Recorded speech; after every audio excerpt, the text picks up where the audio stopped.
नमस्कार, कसे आहात सगळे? आज छोले शिकवतेय. अगदी सोपे डब्यातले छोले. हे बघा, हे असं कॅन असतं. त्याला तुम्हाला नाही भिजत घालवावे लागत, नाही मोड काढावे लागत, नाही शिजवावे लागत. हे शिजवलेलेच असतात. तर आता तुम्हाला दाखवते कसं करायचं ते. कांदा घ्यायचा नेहमीप्रमाणे आणि त्याला मी 4 तुकडे करते. हे बघा. आणि साल 4 तुकडे केले की साल अशी पटकन निघून येतात. आणि छोल्याला शक्यतो बारीक कांदा चिरायचा, म्हणजे काय ते छोले छान सरमिसळ होऊन येतात. नाही तर मग कांदा कांदा लागतो, म्हणून खूप बारीक कांदा चिरायचा. आता दाखवते तुम्हाला कांदा कसा चिरायचा तो. हे बघा, मी 4 का करते कारण इथे जरा मोठे कांदे मिळतात आणि ते मोठा एवढा कापायला खूप त्रास पडतो, म्हणून मी हे असे 4 भाग करून केले की छानपैकी केले जातात ते. म्हणून तुम्हाला दाखवते. हे बघा, आणि पटापट होतं. पूर्वी तर कांदा चिरताना खूप डोळ्यात पाणी येतं म्हणून कोणी सालं ठेवतात डोक्यावर, पण इकडच्या कांद्यांना मला नाही वाटत एवढी चव असते का काय, आय डोंट नो. पण इंडियामध्ये कांदा चिरताना मात्र सगळ्यांच्या डोळ्यात पाणी येतं, हे तर नक्कीच आहे. पण इथे मला तर वाटत नाही, माझ्या तर इथे कधी आलं नाही पाणी. अर्थात ते कांद्याचं पण हे असतं म्हणा, पण हरकत नाही. मी तुम्हाला दाखवते आता. अगदी सोपं आहे हे. बघा, कांदा अगदी 2 मिनिटात चिरून झाला. कांदा चिरून झाला की तुमचं अर्ध अधिक काम झालंच म्हणून समजा, कारण कांदा चिरल्या चिरल्या लगेच तो तुम्ही ह्याला टाकायचा, फोडणीला टाकायचा, म्हणजे मग तो शिजून येतो चांगला. हे बघा, आता मी इथे एक भांडं घेत आहे. आपलं हे माझं खूप लाडकं भांडं आहे, त्यामुळे मी हेच घेते प्रत्येक ह्याला. मला खूप आवडते हे भांडं. त्यानंतर त्याच्यात मी हे तेल टाकते, थोडंसं कमी जास्त म्हणजे आपल्या प्रमाणानुसार टाकायचं. आणि लसूण ही तर माझी मेन आहे, त्यामुळे मी आधी लसूण टाकत आहे. आणि मी खरे लसूण ह्याची हे घेतली होती बाटली आलं लसूण मिरची टाकायला, पण मला ती अख्खीच आवडत असल्यामुळे मग मी तो बेत कॅन्सल केला. मी म्हटलं नको, आपण अख्खीच लसूण टाकूया. अख्खी लसूण टाकली ना तर जी चव येते ना ती छोल्यांना जर तुम्ही पेस्ट टाकली तर नाही येत. म्हणून मी ही बघा तुम्हाला दाखवते. ही बघा, मी बाटली काढलीही होती पण मला नाही आवडत म्हणून मी हे टाकते.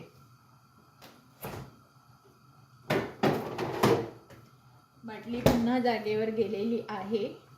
आणि आता ही लसूण चांगली बारीक करून घ्यायची, म्हणजे छान त्याला सरमिसळ होते ती कांद्याबरोबर. आणि थोडं तेल तापेपर्यंत मी हे कापते तिला, दिसत असेलच तुम्हाला. हे बघा, तर फक्त तेल तापलंय की नाही ते बघायचं. आणि हो, तेल तापलंय. सुसूर आवाज येतो म्हणजे तेल तापलंय. माझं परवा मी काल मुलाकडे गेले होते, त्याच्याकडे मोठं झाड आहे, मीच लावले. तर त्या झाडाचा कढीपत्ता ताजा मिळाला, तो घेऊन आले. त्यानंतर नेहमीप्रमाणे कोथिंबिरीचे देठ, हे बघा, हे घातलेच पाहिजे तरच छान चव येते. प्रत्येक भाजीत तुम्ही कोथिंबिरीचे देठ घाला. कोथिंबिरीच्या पानापेक्षा कोथिंबिरीच्या देठला जास्त चव असते, हे लक्षात ठेवा. आणि एक मिरची, हिला सुद्धा उभं करायचं आणि मोठे मोठे तुकडे करायचे, जेणेकरून खाणाऱ्याला खाईल, नाही तर नको असेल तर काढून टाकेल. तर हे टाकले. आणि काही लोक ह्याच्यामध्ये खडा मसाला पण टाकतात, पण मला नाही आवडत, मग ते जास्त तिखट होऊन जातं. म्हणून मी जरासं जिरं टाकते, बाकी मी कुठचाच खडा मसाला टाकत नाही. काही काही लोक तमालपत्र टाकतात, दालचिनी टाकतात, काळं मिरी टाकतात. It depends on you. तुम्ही तुमच्या आवडीनुसार काहीही टाकू शकता. हे बघा, आता मी ते कोथिंबीरचे डेट टाकते आणि त्याच्यावर हा लगेच कांदा टाकते. जाऊन असं इकडनं तुम्हाला दाखवते, म्हणजे मग तुम्हाला चांगलं दिसेल ना म्हणून.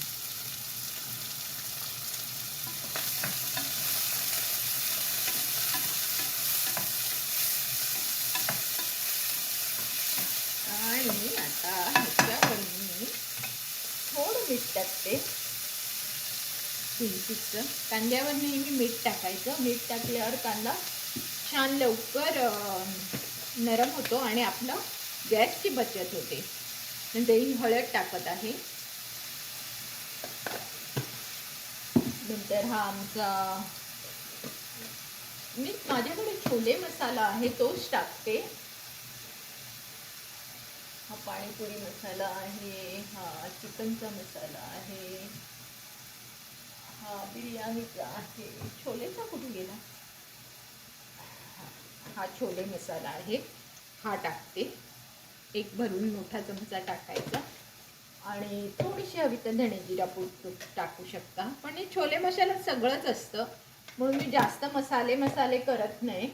आणि हा मालवणी आमचा जो घरगुती मसाला बनवलाय तो मी टाकते, मग जरा छान चव येते म्हणून. आणि पोटाला जरा छोले बाधू नये म्हणून आपण हिंग टाकायचं. हिंग हा नेहमी चांगला असतो. तर अशा प्रकारे. आणि ठेचा आहे माझं अगदी आवडीचं आहे, जरा आंबट चव येते म्हणून. बघा आता माझ्या अगदी तोंडाला पण पाणी आले. हा ठेचा आम्ही कोकणी ठेचा म्हणून घेतला होता जेव्हा आम्ही इंडियात गेलो, कोकणात गेलो तेव्हा हा घेतलेला. एवढा छान ठेचा आहे हा. म्हणजे हा कैरीचा आहे आणि त्याच्यामध्ये मिरची घातलेली आहे, तर खूप मस्त लागतो हा. तर हा मी थोडा घातला आहे. आणि हा बटाटा जो आहे ना, हा मी आता धुवून तुम्हाला दाखवते कसा कापायचा. काही काही लोक मोठ्या मोठ्या फोडी करतात, पण मी नेहमी छोल्यामध्ये ना अगदी आपण कचऱ्याला कशी करतो भाजी, तशी पण पातळ पातळ करायचे तुकडे. हे बघा मी तुम्हाला दाखवते. आता मी कापते आणि मग दाखवते, कारण तुम्हाला तिथे दिसत नाहीये ही कढई इथे आल्यामुळे. हे बघा, हे बघा, हे जर तुम्ही असं घेतला ना बटाटा, की त्याला फक्त 1 2 आणि इथून 3 केले. आणि हे कचऱ्याचे आपण कसं करतो पण पातळ करायचं. कचऱ्या एकदम जाड असतात ना, तसं नाही करायचं. हे जरा पातळ पातळ करायचे, म्हणजे ते कांद्याबरोबर लगेच शिजतात. कारण आपले छोले शिजलेले आहेत. आपले जे छोले आहेत ना ते अर्धे अधिक शिजलेले असतात, त्यामुळे मग बटाटे शिजायला वेळ लागू नये म्हणून हे बटाटे असे पातळ पातळ चिरले आणि हे कांद्याबरोबरच टाकायचे. आणि छानपैकी त्याला आता ढवळून घ्यायचं. आता मस्तपैकी हे त्याला मसाला हा सगळा लागतोय सुंदर.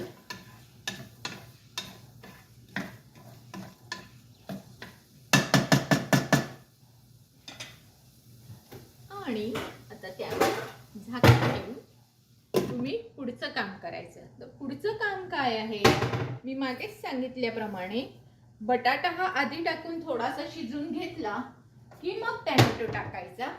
नाहीतर जर तुम्ही टॅमॅटो आधी टाकला तर बटाटा नंतर शिजत नाही. म्हणून हा बघा एकदम मस्त लाल सुटूक टॅमॅटो घेतलेला आहे. आता कापते.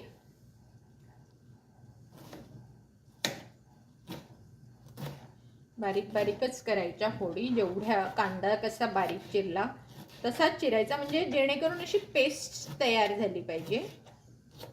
पेस्ट सारखं तयार झालं पाहिजे. पण एकदम पेस्ट केली ना की ती शिजायला खूप वेळ लागतो आणि त्याचा एक प्रकारे असा उग्र वास येतो. म्हणून कधी छोले करताना ना तुम्ही कच्च्या टॅमॅटोची पेस्ट नका करू. त्यापेक्षा जी टॅमॅटोची पेस्ट बाजारात मिळते ती घातलात तर चालेल. नाहीतर मग टॅमॅटो कुस्करून त्याची छानपैकी शिजवून घ्या पेस्ट आणि मग घाला, नाही तर हे असं करा. असे 3-4 प्रकार आहेत, पण कच्च्या टॅमॅटोची पेस्टला थोडा वास येतो म्हणून लक्षात ठेवा. आता हा टॅमॅटो आता हा बटाटा थोडासा शिजला असणारच, कारण पातळ पातळ तुकडे आहेत, त्यामुळे त्याला जास्त वेळ नाही लागणार. आता तुम्ही ह्याच्यात टॅमॅटो टाकू शकता. बघा किती 2 मिनिटात आपले छोले झाले, अगदी 2 मिनिटात. कारण जर हा डब्बा आहे ना, तर तुम्हाला दाखवणार आहे.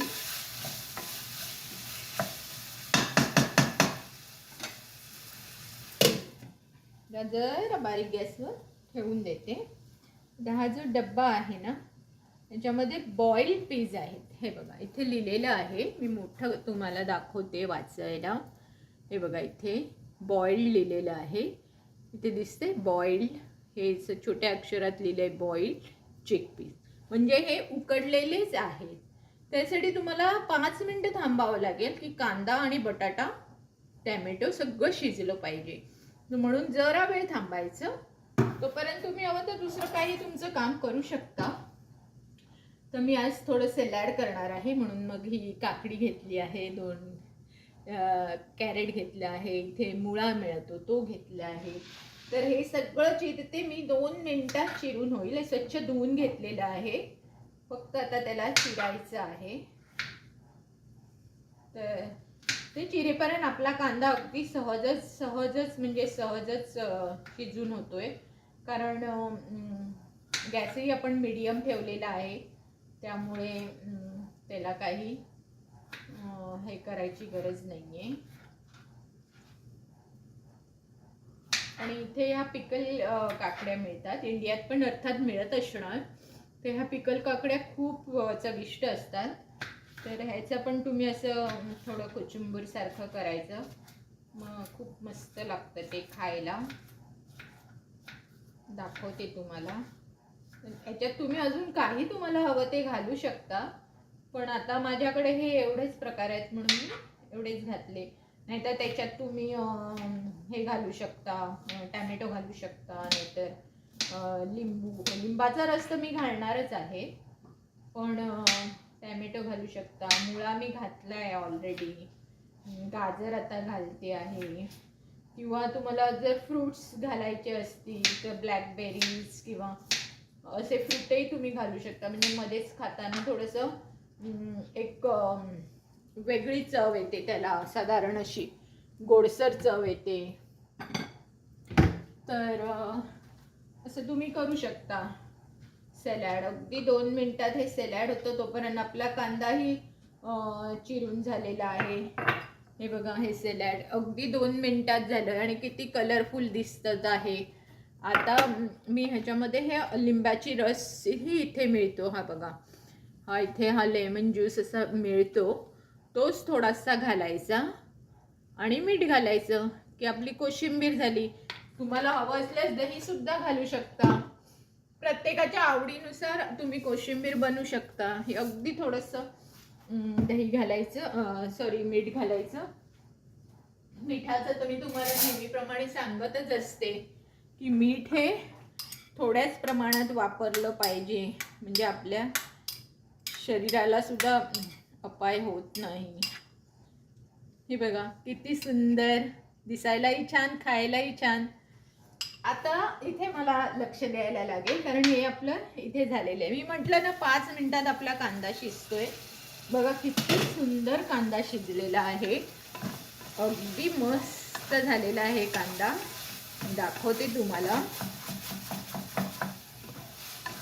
अगदी सुंदर कांदा झालेला आहे. हा बघा कांदा, बटाटा, टॅमॅटो, मस्त कलर पण आलेला आहे. बघा असं दाखवते उचलून, सी हे बघा इथे घेतल्यावर दिसेल तुम्हाला, असं मस्तपैकी शिजलेला आहे. आता फक्त तो बटाटा आहे ना, तो फक्त बघायचा. कांदा आणि टॅमॅटो तर म्हणजे शिजलेलाच आहे ना. हा बघा बटाटा अगदी इझिली म्हणजे नखाने तुटतोय.